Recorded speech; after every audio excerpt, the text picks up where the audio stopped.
Bonjour à toutes et à tous et bienvenue à cette émission conçue avec IGS Formation Continue consacrée aux problématiques RH dans les entreprises et plus précisément aux enjeux de formation des managers intermédiaires, des managers dans l'entreprise. La rentrée est inédite entre reprise économique et sortie de crise sanitaire. On l'espère, de toute façon.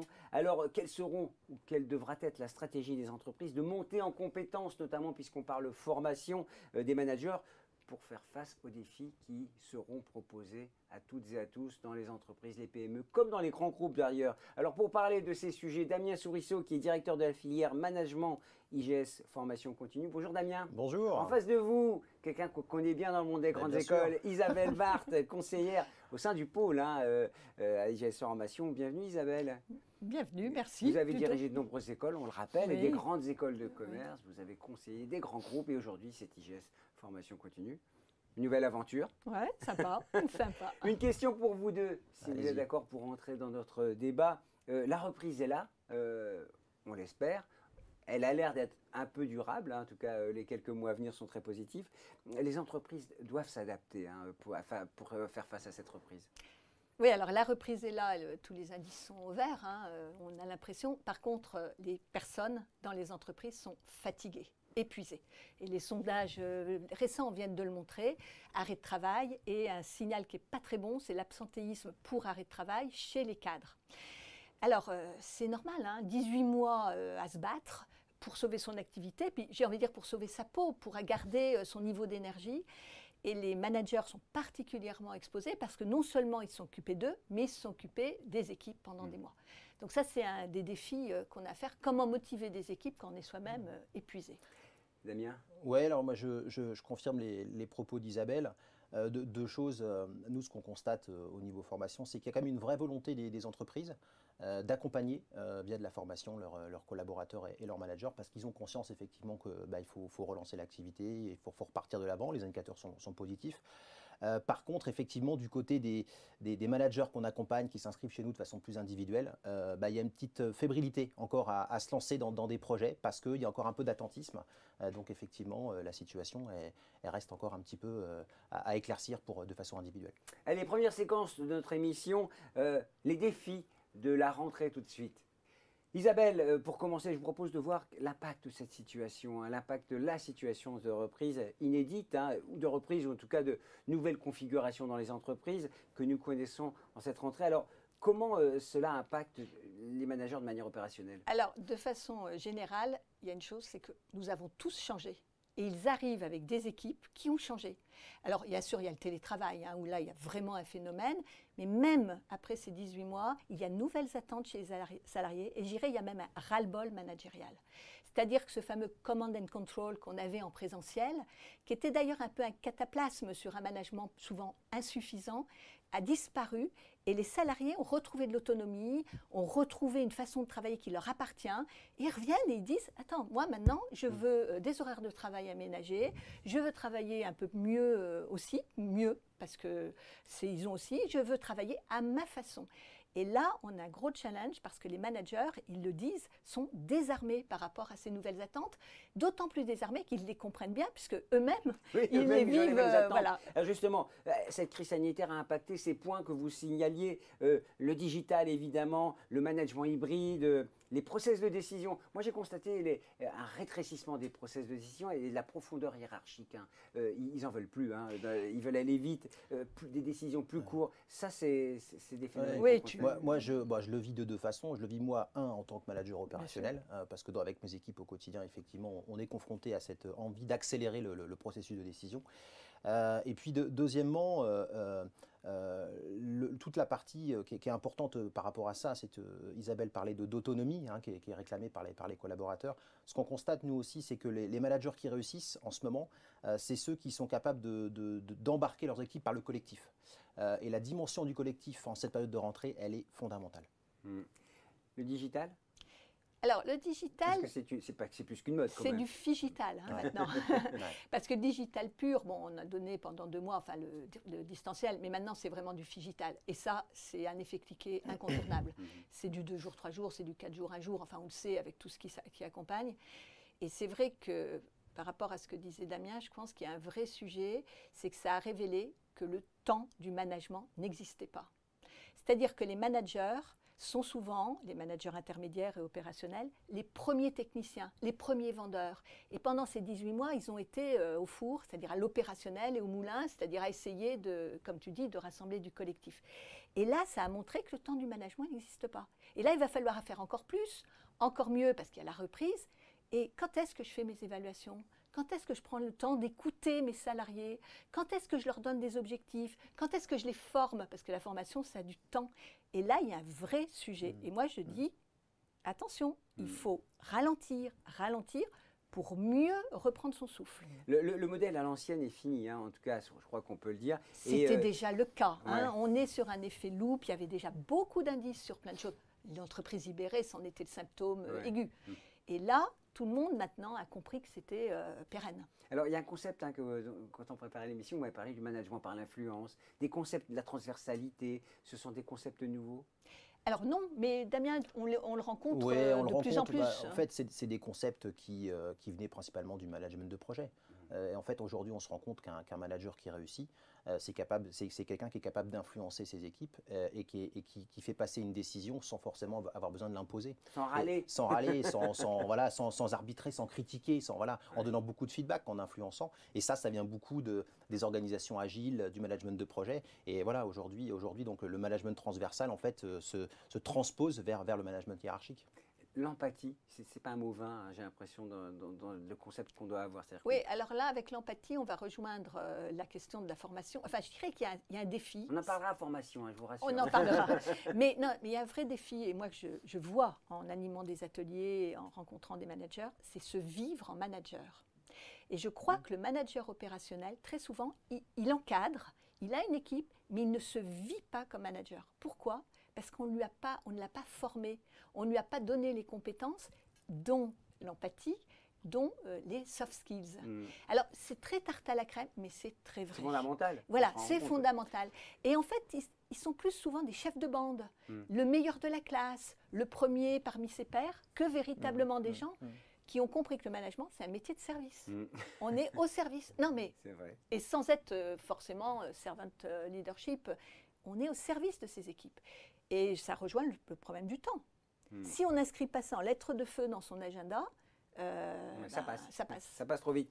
Une notion à laquelle Damien est très attaché, c'est l'entrepreneuriat. Et je dirais même l'intrapreneuriat. C'est vrai que cette dimension a impacté considérablement la vie des entreprises. Oui, la période d'incertitude dans laquelle on vit oblige le manager à prendre une part de risque dans son quotidien. On en parlait, les managers opérationnels, c'est eux qui au quotidien sont chargés de déployer la stratégie de l'entreprise. Et aujourd'hui, c'est fini de leur imposer la stratégie. Ils doivent être capables de l'adapter. Et pour ça, il faut qu'ils entreprennent. Et donc, ils ont aussi une culture d'entrepreneuriat à diffuser auprès de leurs équipes. Et quelque part, la stratégie d'entreprise, même si auparavant elle était pensée, structurée, etc., et ben, sur le terrain, elle s'applique un peu différemment. Moi, je dirais quand même que la période de Covid qu'on vient de passer a quand même renforcé vis-à-vis des directions d'entreprise. Il y a une prise de conscience, hein, on partageait avec Isabelle, sur le rôle des managers opérationnels. Et aujourd'hui, il y a une vraie envie de la part des directions de s'appuyer et d'investir sur ces managers opérationnels. L'intelligence collective, on la retrouve ici dans ce que vient de dire Damien. Oui, je pense qu'un des gros enjeux, c'est ce que disait Damien, c'est le collectif, hein, refaire du collectif. Et le refaire du collectif, ça passe par une chose, c'est la sécurité psychologique. Ça a été démontré par de nombreuses études. Et la sécurité psychologique, c'est qu'on ne te critique pas quand tu es en échec. Et c'est cet esprit d'intrapreneuriat qu'on attend. Mais ça s'apprend, ça aussi. Ce n'est pas toujours inné. Hein. On se tutoie avec Isabelle. On est en famille. Je pense qu'aussi que le manager, ce qui va permettre de garantir un peu plus de certitude et de la sécurité psychologique, c'est que le manager, il est aussi capable de construire un cap et de garder le cap. Et quand on garde le cap avec son équipe, qu'on est capable de se projeter, alors aujourd'hui, on ne se projette plus à 10 ans, hein, on se projette à 1 an, 2 ans, 3 ans dans le meilleur des cas. Mais quand on est capable d'embarquer ses équipes sur une projection, eh ben on les rassure. Et c'est en ce sens-là, on parlait tout à l'heure d'entrepreneuriat, où l'entrepreneur, c'est aussi quelqu'un qui a une vision. Donc le manager opérationnel, il est porteur au quotidien de la vision de l'entreprise. Vous l'avez vu, entre tips opérationnels et concepts, cette émission est extrêmement dense. Ça commence très fort, hein, Damien et Isabelle. Seconde session de notre émission et de notre programme, pénurie de talent et montée en compétences. Une question pour vous deux. Alors, une question qui fait sens et qui fait le lien sans doute avec la suite de notre échange. Le recrutement. On dit que c'est redevenu très difficile de recruter. Alors, il y a des secteurs en tension où on ne trouve plus personne. Si oui, la montée en compétences, et vous êtes bien placé pour en parler, n'est-ce pas une solution? Oui, c'est une solution, mais avant de parler de montée en compétences, si on parle des managers, il faut qu'ils aient envie de manager. Voilà. Donc la formation est l'élément qui va permettre de franchir un cap, mais il faut aussi générer cette envie. Et ce qu'on constate, alors on en parle souvent avec Isabelle, c'est que la difficulté des entreprises, c'est vraiment de se dire, notamment sur ce rôle d'encadrement intermédiaire, les gens, ils ont bien conscience, les managers, qui sont coincés entre la direction et les collaborateurs, et que ce n'est pas un job si facile que ça. Donc finalement, si on a le choix d'aller plutôt sur un poste d'expert, d'un spécialiste, etc., ben finalement, c'est peut-être plus facile comme gestion de carrière.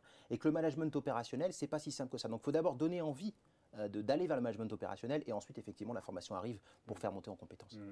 Alors là, je reviens à mon sujet parce que j'ai posé une question à Damien qui a évidemment élargi le propos parce qu'il sait très bien le faire. Isabelle, la pénurie de recrutement, c'est aussi aller chercher des talents qu'on ne trouve pas en interne et en les accompagnant. Oui, et ça revient à ce métier du management. C'est-à-dire que ce n'est pas parce que je suis le meilleur vendeur que je serai le bon manager commercial. Vous connaissez le foot, ce n'est pas parce qu'on est le meilleur buteur qu'on va être un bon coach. Quelques exemples, bien évidemment, et là, ça nous renvoie en effet à une formation. Et j'ai envie de dire que même les écoles de management, quand on regarde les grilles de programme, les vrais cours de management n'existent pratiquement pas. On va faire beaucoup de marketing, de contrôle de gestion, etc. Mais la notion de management, au sens de comment fédérer des équipes, développer son leadership, elle est rare. Et la crise des vocations au management existe de façon depuis très longtemps, par exemple dans les écoles d'ingénieurs, dans les métiers très techniques, où en gros on vous dit pourquoi je m'enquiquinerais à mettre à dos mes collègues en montant. Voilà. Et donc il y a vraiment un challenge, et je crois qu'en effet avec la reprise, on est en train de voir que ce recentrage sur soi que montrent les études, profiter de ma vie, au-delà du travail qui n'est vraiment pas tout dans la vie, là je crois qu'on l'a compris, c'est peut-être aussi évacuer ce qui peut être problématique. Le management. Et le voilà, management fait partie. qui est quand même une source de fatigue, de complications. Moi, je dis souvent, les managers opérationnels, on en parle, sont les airbags de l'organisation. Quel est le grand job du manager intermédiaire? Rassurer sa hiérarchie.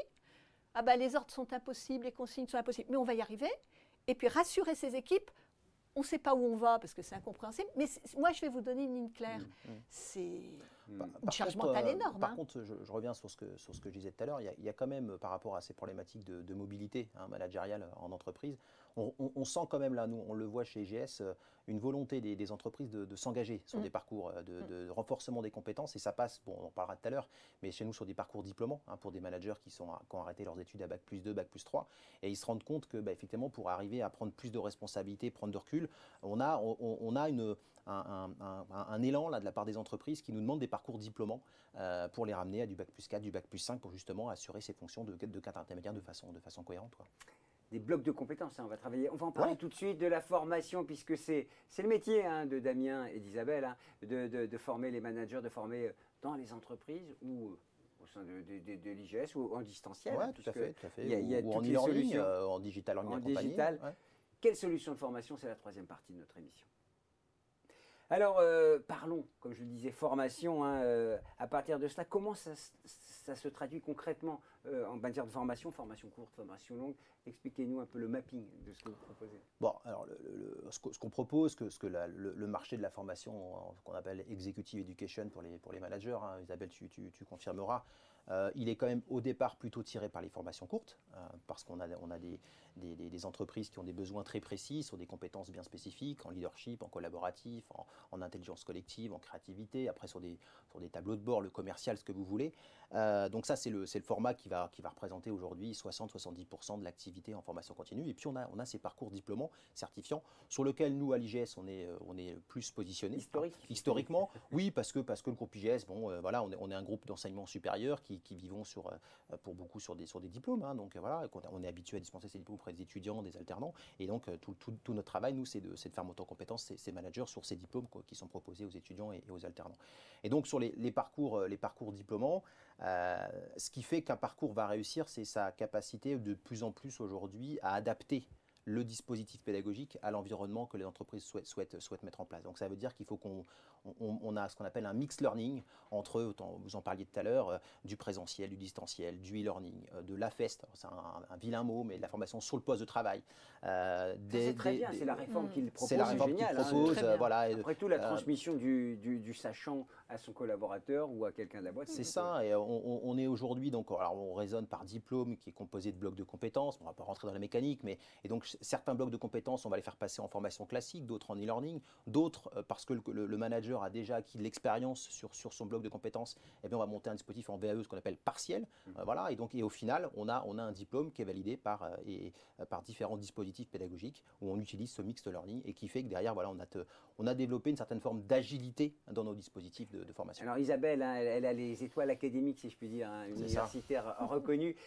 Certifiant, qualifiant, diplômant, ce sont des choses aujourd'hui auxquelles tiennent les entreprises, voire les salariés. Alors, le diplôme est très français. Franchement, la diplomite, c'est une maladie très française. Et pourtant, j'en avais beaucoup. Oui, non, mais et c'est vrai que je pense qu'il faudrait qu'on aborde les choses, mais depuis le temps qu'on le dit, on y arrivera peut-être avec beaucoup plus de pragmatisme. Et en effet, travailler, alors c'est même pas du mécano, mais un tricotage fin pour tricoter sa vie et comprendre que c'est pas le bac+5, la clé magique pour toute la vie. Ben non, tous les jours.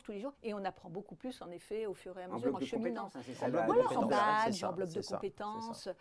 Et c'est vrai qu'il y a une chose qui est très intéressante, je pense, avec le Covid qu'on va voir arriver, c'est que des formations qui étaient réservées au top management, on parlait de leadership, on parlait d'influence, vont baisser. Et on parlait même du management par projet. Moi, je dis, il faudrait que tous les salariés, même de base, sachent mener un projet, gérer leur temps, ce qui est important, ce qui est urgent, etc. Et là, je crois qu'on va avoir aussi des renversements ou des évolutions sur le contenu des formations et puis sur la façon de l'enseigner, parce qu'on a appris aussi à être un peu plus efficace ou différent. Et puis, quand tu parles d'efficacité, Isabelle, voilà, sans trop anticiper sur les questions de Gilbert, mais ce qui est important aussi, c'est de la capacité pour une école, un organisme de formation, d'associer à la fois de la compétence académique que pourrait apporter Isabelle, voilà, par rapport aux observations de terrain, un certain nombre de savoirs un petit peu plus théoriques, mais aussi de l'expertise opérationnelle. Et l'organisme de formation qui est capable d'associer les deux, la partie académique et la partie opérationnelle, c'est ce qu'attendent les entreprises. Aujourd'hui, les entreprises, quand elles s'engagent sur un parcours diplômant, elles ne veulent pas du descendant, c'est fini. Donc elles veulent à la fois un parcours diplômant qui les amène à un diplôme, bac+3, bac+4, bac+5, mais en même temps que dans le contenu de la formation, la compétence qui soit travaillée, ça soit de la compétence fine, donc opérationnelle. Alors la proposition de valeur d'IGES Formation Continue, évidemment, c'est l'écoute, c'est la compréhension, c'est le sur-mesure en fait. C'est ce que vous dites. Exactement, moi je parle d'agilité dans le dispositif pédagogique. Le deuxième élément, c'est ce que je viens de dire, c'est cette adéquation entre de l'académique et de l'opérationnel. Et puis après, il y a la patte, on va dire, on parlait en introduction, ressources humaines de l'IGS, donc on a toujours, quel que soit le module ou la thématique de formation, je prends des exemples par exemple sur le plan d'action commerciale ou sur le contrôle de gestion, ça se termine toujours par ok, maintenant j'ai compris, j'ai mon tableau de bord, j'ai mes outils, etc. Mais comment j'engage et je mobilise les équipes, et comment en tant que manager je m'approprie ces outils-là, mais comment je fais en sorte que mes équipes se les approprient. Et tout ça, c'est systématiquement imbriqué dans nos contenus de formation. Un mot sur la réforme d'ampleur qu'a connu le monde de la formation continue, le CPF, les blocs de compétences, le certifiant, le qualifiant, bref, et puis en plus le digital. Est-ce que tout cela est digéré par les entreprises ?